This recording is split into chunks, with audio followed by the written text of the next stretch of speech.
Hello everyone, welcome to my another new videos. আজকে রান্না করব কাতলা মাছের ঝোল, ফুলকপি, শিম আর কুমড়ো বড়ি দিয়ে। কুমড়ো বড়ি কাদের কাদের পছন্দ অবশ্যই করে কিন্তু আমাকে জানাবেন, কারা কারা আমাদের মতো কুমড়ো বড়ি খেতে পছন্দ করেন। চলে আসা যাক মূল রেসিপিতে। আজকে প্রথমেই আমি প্যানে খানিকটা সাদা তেল দিয়ে নিলাম, আর এদিকে লবণ, হলুদ আর মরিচের গুঁড়ো দিয়ে মাছটাকে খুব সুন্দর করে ম্যারিনেশন করে রেখেছি। সেগুলোর আর কোনো শ্যুট নেওয়া হয়নি, কারণ এটা ভেরি সিম্পল। আর এই মাছটা ছিল আমাদের সিরাজগঞ্জের বিলের মাছ, কোনো রকম কোনো ব্যাড স্মেল ছিল না। আর আমি কিন্তু আপনাদের সাথে এর আগেও শেয়ার করেছি মাছ কীভাবে আসলে ব্যাড স্মেল মুক্ত করতে পারেন। অনেকেই আছেন যে মাছ পছন্দ করেন বাট স্মেলের জন্য খেতে চান না। প্রথমত বলবো মাছটাকে খুব ভালো মতো ধোয়াধুয়ি করবেন। কাঁচা পানি দিয়ে তো মানে নর্মাল পানি দিয়ে তো ধুবেনই, সেই সাথে নুন হলুদ দিয়ে এটাকে ভালো করে কচলে ধুবেন। দেন গরম পানিতে খানিকটা, হালকা মিষ্টি গরম পানিতে খানিকটা ভিজিয়ে রাখবেন। দেন যদি ঘরে লেবু থাকে তো লেবু, আর নতুবা ভিনেগার দিয়ে এটাকে কিছু সময় মেখে রেখে দিবেন। দেন আবার হালকা উষ্ণ গরম পানিতে বেশ কয়েকবার ওলটপাট করে ধুয়ে নেবেন। তাহলে কিন্তু যে কোনো মাছের কোনো রকম কোনো ব্যাড স্মেল পাওয়া যায় না। এই টিক্সটা আমার মা করতো। আমার মায়ের কাছ থেকে আসলে আমার এই রান্নাবাড়ির বিভিন্ন রকম টিপস ট্রিক্স এগুলো শেখা, আর রান্নাগুলোও শেখা। আমার মা অনেক অল্প, কম মশলা, কম তেলে রান্নাবাড়ি করতো, কিন্তু এত অসাধারণ টেস্ট হতো সেটা আসলে বলা বাহুল্য। যাই হোক, আমি জানি সবার মায়ের রান্নাই সবার কাছে অনেক পছন্দ, আমারও ব্যতিক্রম না। আর আমি মাছটাকে একটু মুচমুচি করে ভেজেই নিচ্ছি। আর আমরা সব মাছই ভেজে রান্না করতে পছন্দ করি। অনেকেই আছে মাছ ভুনা করে কষে খায়, সেটা আমরা অনেক বেশি তেল চর্বিওয়ালা যে মাছগুলো আছে, যেমন কি বলে আয়ের মাছ, তারপরে রিঠা মাছ, তারপরে বেলে মাছ, বোয়াল মাছ, এই মাছগুলোকে আমরা এভাবে খাই। আর তাছাড়া অন্য মাছগুলোকে আমরা ভেজিয়ে খাই। আর এটা আমাদের কুমড়ো বড়ি, এটাও আমার সিরাজগঞ্জ থেকে নিয়ে আসা। এটার ক্ষেত্রে আমি সরিষার তেল ইউজ করছি। ওই মাছ ভাজার তেলেই সরিষার তেলটা দিয়ে আমি এই টোটাল রান্নাটা এখন করব। মাছটাই শুধু সাদা তেলে ভেজে নিয়েছি। আর এই কুমড়ো বড়িটা যে কী অসাধারণ টেস্ট! আমার মনে হয় যে অনেক জেলার মানুষই কুমড়ো বড়ি খেতে পছন্দ করেন, তবে আমাদের সিরাজগঞ্জের মানুষের খুব বেশি। আর আমার সিরাজগঞ্জ থেকে নিয়ে আসা খুবই মজা, মাছের চেয়ে কুমড়ো বড়ি খেতে মজা। রান্না করার পরে সবাই বলেছে মাছের আর কি টেস্ট, মাছের চেয়ে কুমড়ো বড়ির বেশি টেস্ট। তো শুনে খুবই ভালো লেগেছে, আর আমিও খুব পছন্দ করি। তো যাই হোক, পরে এটা উঠিয়ে নিলাম ভেজে একটু, আর হালকা একটু ভেজে নিলে সুন্দর কালারটাও দেখতে ভালো লাগে, আর টেস্টটাও ভালো পাওয়া যায়। আর এটা আমি সরিষার তেলে রান্না করছি। এটাও কিন্তু আমার সেই কাঠের খানিতে ভাঙানো খাঁটি সরিষার তেল। আর এই সরিষার তেলে রান্নাবাড়ি করলে সত্যি রান্নার টেস্ট অনেক দ্বিগুণ বেড়ে যায়, বিশেষ করে মাছ। আর আমি এখানে খানিকটা পেঁয়াজ ইউজ করছি, আর একটু পেঁয়াজ পিউরি আমি এটাতে ইউজ করব, বিকজ অফ গ্রাভিটা যেন একটু ঠিক হয়। যেহেতু ঝোল, তবে ঝোলটা খেতে একদম পাতলা হওয়া যাবে না, গ্রাভিটা একটু ঠিক হতে হবে, বাট হালকা ঝোল থাকবে। টেস্টটা অনেক ভালো হতে হবে। শীতের দিনে মাছ ভাত এটা একটা অসাধারণ খাবার। আমি জানি অ্যাজ সবাই খায়, তবে রান্নার মধ্যে আলাদা একটা ট্রিক্স ফিউশন নিয়ে রান্না করার মধ্যে মজা আছে। তো আমি এখানে আমার ঘরে একটাই টমেটো ছিল, আর 3-4টা পেঁয়াজের সাথে একটা টমেটো, বড় সাইজের টমেটোই ছিল। এটাকে আমি পেস্ট করে নিয়েছি একটু পানি দিয়ে। আর আমি 1 চামচ আদা বাটা, 1 চামচ রসুন বাটা, 1 চামচ জিরা বাটা এখানে ইউজ করছি। এটাকে এখন খুব ভালো করে ভুনবো যতক্ষণ পর্যন্ত আদা রসুনের ব্যাড স্মেলটা না চলে যাচ্ছে।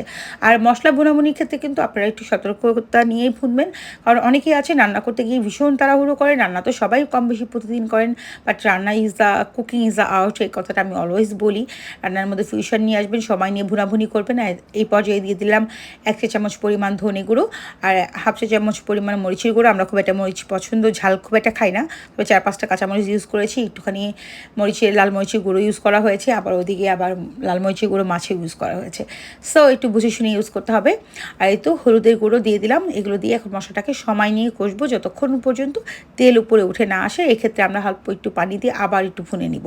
তো ভিডিওটা লম্বা হয়ে যাবে জন্য এত বেশি ভুনাভুনির আসলে ফুল ভিডিও দেওয়া হয় না, তবে টোটাল টিপস টিক্স এবং যা কিছু আছে সব কিন্তু আমি শেয়ার করে দিই। দেন আমি এবার আমার ফুলকপি আর শিমগুলোকে দিয়ে দেবো। আলুটা আপনারা চাইলে অবশ্যই দিতে পারেন, আপনাদের পছন্দ মতো যে কোনো সবজি দিতে পারেন। বেগুন আলু দিতে পারেন। বেগুন আমি খাই না, বেগুনে আমার অ্যালার্জি। মাঝে মধ্যে খুব মানে যখন বেগুন পছন্দ করি, তবে খুব যে খাওয়া সেটা খাওয়া হয় না। ভর্তা ভাজিটা একটু খাওয়া হয়, তাও খুবই কম। তবে তরকারি খেলে আমার না অ্যালার্জিটা বেড়ে যায়। আর শিমটা ইউজ করছি, শিমেও অ্যালার্জি, তবে শিম ভালো লাগে। তবে ওই বেগুনের মতো অ্যালার্জি আমার হয় না। তো এক একজনের এক এক ফুডে অ্যালার্জি হয়, তো আমার আবার বেগুনে অ্যালার্জিটা একটু বেশি। তো যাই হোক, আমি হচ্ছে ফুলকপিটাকে একটু ভালো করে ভুনে দেন হচ্ছে এর মধ্যে অ্যাড করে দিলাম খানিকটা শিম। আর এই শিমটা রান্নার জন্য শিম, এটা কিন্তু বিচিওয়ালা শিম না। যাই হোক, এটা অনেকটা সফটই থাকে। তো এটাকে আমি মশলার সাথে একটু ভুনবো, একটু সময় নিয়েই ভুনাভুনি করব। মিডিয়াম টু লো ফ্লেমে রেখে ভুনবেন, নতুবা কিন্তু পোড়া লেগে যাবে। দেখা যায় যে অনেকে রান্নার সময় অনেক তাড়াহুড়ো করে, চুলার ফ্লেমটা আসলে ঠিকঠাক থাকে না, দেখা যায় টেস্টটা আসলে হেরফের হয়ে যায়। তবে আমি ঠিক যেভাবে দেখাই ঠিক সেভাবেই যদি আপনারা একটু খেয়াল করে করে রান্না করেন, যারা নতুন রাঁধুনি আছেন তাদের জন্য অনেক বেশি উপকার হবে। আর যারা একটু রান্নার মধ্যে ফিউশন আনতে চান, টেস্টটা একটু ডিফারেন্ট চান, তাদের জন্য মানে ভালো লাগবে। দেখেন অলরেডি কিন্তু সবজিগুলো একটু নরম হয়ে চলে এসেছে, আর সবজি থেকেও হালকা একটু পানি উঠবে। তো আমি একটু সময় নিয়ে ভুনছি যেন মশলাটা খুব ভালোভাবে সবজির মধ্যে ঢুকে যায়। মাছটা তো আমার অলরেডি ডান করাই আছে, মানে এবার আমি পরিমাণ মতো ঝোলের জন্য পানি দিয়ে দিলাম। আর এই গ্রাভিটা হবে অনেক বেশি পাতলাও হবে না, অনেক বেশি ঘন হবে না, হালকা ঝোল থাকবে, খুব সুন্দর একটা গ্রাভি হবে।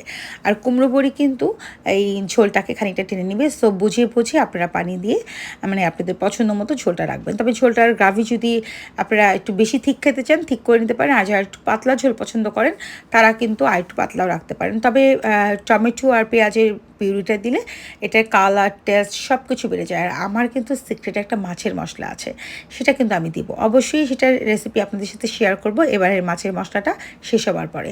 আর উপর থেকে ছড়িয়ে নিচ্ছি আমার সেই তেল দিয়ে ভেজে রাখা পছন্দের কুমড়ো বড়িগুলো। আর এগুলো কিন্তু ফুলে ফুলে ডাবল হয়ে যাবে, এগুলোর টেস্ট অসাধারণ। আর উপর থেকে বিছিয়ে দিচ্ছি ভেজে রাখা আমার কাতলা মাছগুলো। আর এভাবে বিছিয়ে দেওয়ার পরে এর উপরে আমি ইউজ করব আমার সেই সিক্রেট মশলাটা, যেটা হচ্ছে আমার মাছের মশলা। এবারের মশলাটা শেষ হলেই পরবর্তী মশলা তৈরি করার সময় আপনার জন্য মাছের মশলা রেসিপিটা শেয়ার করব। আর উপর থেকে ছড়িয়ে নিলাম খানিকটা সরিষার তেল। আর এই সরিষার তেল দেওয়াতে অসাধারণ একটা স্মেল পাওয়া যাবে, টেস্টটাও কিন্তু অনেক গুণে বেড়ে যাবে। আর এক মুঠো পরিমাণ ধনেপাতা ছিটিয়ে দিলাম, শীতের দিন ধনেপাতা তো খেতেই হবে, আর এটারও একটা সুন্দর টেস্ট আছে। আর এই তো এ পর্যায়ে দিয়ে দিব আমার সিক্রেট মাছের মশলা। তো এই তো হয়ে গেল ডান আমার রান্নাবাড়ি। আছে কাতলা মাছের ঝোল, কুমড়ো, ফুলকপি আর শিম দিয়ে। কেমন লাগলো আমার রেসিপিটা অবশ্যই করে কিন্তু আমাকে জানাবেন। আল্লাহ হাফিজ।